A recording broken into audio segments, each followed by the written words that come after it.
'cause we're differently abled, differently. While in Form 2, after having lived a lively childhood, Naomi Wanja met with her first challenge in life. She fell ill, was taken to hospital, and from then on, her life took a different turn. Take a look. In Form 2, after living a lively childhood, Naomi Wanja met her first challenge in life. I grew up like any other African child with no special treatment. I grew up with my grandparents since that I was orphaned at a little age. I was very little by then. So my guardian by then became my helper, my guideline in everything. So it was my support. They are my support. So I attended a regular school like any other child. We played around the normal routine, but later on it happened that life changed to current situation. Yes. She fell sick, was taken to hospital, where her life completely changed. I was in Form 2. It happened that I fell sick, what made my life to change completely. So I had to abandon the normal life, embrace a new page of life, whereby the life, it was like my education was a bit cut short. I had to be admitted for several years. Then later on I came to resume back to secondary school, which was not an easy thing. I had to embrace it, but it was somehow desperate, not able to interact with my friends, cannot move. So it was not easy to embrace, I can say. But later on I overcame. I had to accept, then embrace new life. So that I went through my education level of secondary school while still on a wheelchair, because I had to go back up to Form 2 to repeat. Diagnosed with tuberculosis, which was at late stage, Naomi's treatment became a big challenge, not just to the doctors, but also for her grandmother to bear. After several CT scans, MRIs, and X-rays, they diagnosed that I got infected with tuberculosis. Unfortunately, it was not diagnosed at early stage. So it hit the spinal cord to an extent to lead to paralysis. So it's something that was not really good, to make the lower limb completely gone. Naomi had to brave the challenge head on. Being a teenager, she felt alone, and it took the encouragement of doctors and nurses to heal. At the beginning, it was really hard to accept. By then, I was just a teenager in an adolescence stage. You can imagine you are discovering everything. Then it happens that that is the time I got sick. So I was like, I was feeling like life was so unfair to me. First of all, I cannot intermingle with friends. We cannot go around the way we used to go around, visit forests, riverbanks. So the life really completely changed. So at the beginning, it was not that easy to accept, but I thank God I got so many friends. I got doctors and nurses who became my friends. They encouraged me. They told me no matter what has happened, still there is a room for life to continue. So do not put pressure on yourself. Just give an embrace, accept, so that you can even the healing process can be easier for you. Raised by her grandparents, who were by then elderly and could not raise her hospital bill, Naomi had to think on her feet. She approached the hospital director for assistance. So it happened that due to my background, the situation of my background, having raised up by my grandparents, the background was not that friendly to support my medication. So the hospital bill piled. Then it happened that I had no other alternative rather than to be discharged and go home. By then I couldn't sit. I had pressure sores. I was very sick. So even going home was not a good. It was not a good suggestion for me. So I approached the director. It was after Sunday Mass. He's a Catholic, so I told him, even if you keep me here, I don't want to promise you that you even get a penny. It is not going to work according to where I'm coming from. Also, what you can do, it is either you discharge me, I go home and die there, because there is no any, according to my situation, maybe I cannot make it. So, or you can at least give me a chance and get treated. Maybe later God can open a way for my bill to be cleared. Lady Luck smiled her way, and the hospital's director took notice of her industriousness and passion for education while in hospital, and ended up becoming her guardian. So he listened to me, then he told me, okay, you are like my daughter, so let me think about it. Just go back to one, continue with your medication, I'll come back to you. That's how we met. He found a sponsorship for me to sustain me in hospital. Then one day it happens that he met me with some books reading while I'm sleeping on bed. He asked me, you mean you are a student? Yeah. Do you aspire to go back to school if you get an opportunity? I said, yes, I could be very happy. How will you take it that the life changed, now you are on a wheelchair? Other time you used to take yourself, you can run around the others as they are playing. I said, now it is a matter of acceptance. I'm ready and I'm accepting my situation as per now so that I can be able to continue with my education. So that's how he found a way for me to go back to school, and we became friends. He became my guardian to check around my well-being in hospital. Although Naomi wanted to be a nurse, being in a wheelchair posed a challenge, and after a lengthy discussion with her guardian, she opted for secretarial studies. On choosing the career was a little bit tricky, since that being in hospital for a long time, you can see that my mind was already brainwashed that this is a field that I can fit. So I was not even able to go around and know other field before I got sick. That was like my first pinch.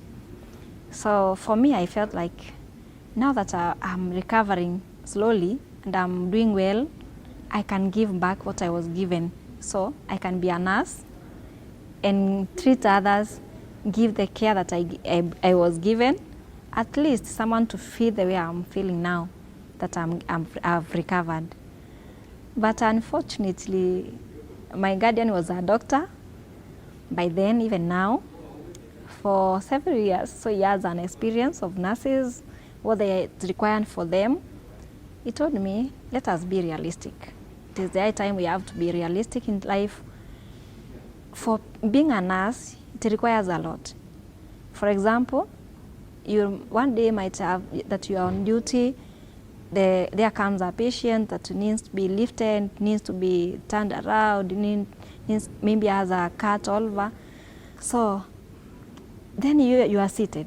How will you do it? It was really challenging. I felt like to burst out, to cry, but the truth was bitter. I had to swallow it and accept. So he proposed to me, what can suit you according to your current situation. It is something you do in office, so it is better you go for secretarial studies. That's how I ended to do a diploma in secretary. Yeah. On finishing her studies, Naomi made tamaking a full-time job in a bid to land a job, and as she recalls, it's one of the hardest challenges she faced so far. I can say it was the worst experience in my life, because after then before, life was a little bit easy, since I was depending on my guardian for mobility, provided cars. So if I need to go somewhere, he give me a driver and someone to assist. But after graduation, now he told me, now it is time you face life. You can do it yourself. I'm releasing you and releasing everything. So I'm going to provide nothing. You have to face life and be independent. Tap marking without your personal car, it is the worst thing I can say, especially to persons with disability. So you find that sometimes maybe you want to go somewhere to look for a job, to drop your papers, but since you don't have means, they really limit you. So my tamaking, it was not that really friendly, since I had to use public means now and then. Also, sometimes you find you don't have money for transport, so you use your friends. You are not sure if the document has been delivered or not. So you are just there. Finally, Naomi was offered a job at Safaricom as a customer service executive through rigorous exercise. So I came for interview, I was nervous. Even I remember I arrived here when I was late, 1 hour late. Fortunately, I found that they have not started. So I just recollected myself before the team went ahead and began, because we were chosen who want to begin. So since I arrived late, I had to gather my courage, think what might be asked, what do I need to answer. So I just got into interview room and went through the process. Yes. After, we were told to wait for the confirmation if you are qualified or not. Yeah. Naomi has risen in ranks in her office, and this she attributes to her industriousness and support from fellow workers. Her motivation in the workplace stems from the good working environment created by the company. Biggest support is that in this company, they have that embrace for persons with living with disability. They make sure that the environment is friendly to you. Everything, at least we don't struggle, that can make you get fatigued before you begin your job. Also, everyone is here, everyone inside this place is willing to assist, very much ready for us. And also the department, they are there to listen to us in case we raise a concern. Yes. Naomi encourages the society to be mindful of others and change their mentality around disability. Yes, the diversity and inclusion has been trying to be pushed at least work, but still in society they have that mentality that some think that disability is a curse. I tell them that it is not a curse. We are all victims, we are all candidates of disability, just that some graduation day has never come. And I pray that it will not come on their way. What we need is to have positive mind towards the person living with disability. Some of them, maybe you are working, you are going to supermarket to do your shopping, and you find someone maybe taking money from the pocket to give you. They think, they have that mentality that every person living with disability is a beggar. They have that in mind. But they should erase it and replace it with something better, that it is not of mass. If the person is not sitting somewhere requesting for help, it is somehow irritates, and it is not it does not sound good at all. Then that stigmatization, it is the high time they should end it. She thanks her grandmother, friends and guardians who have contributed to who she is today. I've got a pillar, and I normally call her a pillar. That is my grandmother. She has really made me whom I am today. She has stood with me since I was a small girl. She has been supportive. She has never abandoned me. The second person is all my friends that has been in my life. I cannot mention them by name. There are many. In my life, they have made it easier. And then the other thing, it goes to my guardian, who picked me up when I was desperate. I was hopeless, that I thought that everything now is doomed. I cannot make it anymore. Then he saw a potential in me, took me back to school, and now he made me to shine and be the person I am today. Let's take a look at the UN Convention on the Rights of Persons with Disabilities. Article 25 of the UN Convention on the Rights of Persons with Disabilities states that state parties shall, Part B, provide those health services needed by persons with disabilities, specifically because of their disabilities, including early identification and intervention as appropriate, and services designed to minimize and prevent further disabilities, including among children and older persons. I'm afraid that's where we come to the end of the show for today, but be sure to join us every other Sunday when time and space allows. I've been your host, Jen Theory. Goodbye. We are here and we are strong. Let's be counted as we move on.